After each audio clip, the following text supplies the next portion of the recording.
3. In this video, I'll show you how to create a multi-step Zap with Paths in Zapier.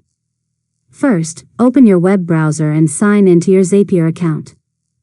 From your dashboard, create a new Zap or open an existing one that you want to expand. Next, set up your trigger and test it to make sure Zapier receives sample data. This data will be used to configure the different paths in your workflow.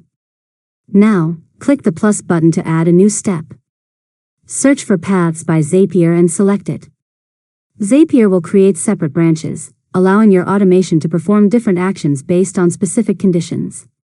After that, configure the conditions for each path. For example, one path can run when a customer's order value is above a certain amount, while another path can run when it's below that amount. Add the rules that determine when each path should execute. Next, add the actions for each path.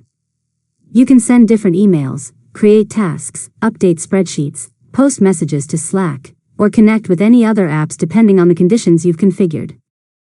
Finally, test each path individually to confirm the correct actions are triggered.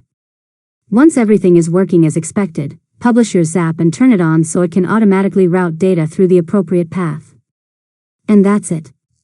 You've successfully learned how to create a multi-step Zap with Paths in Zapier.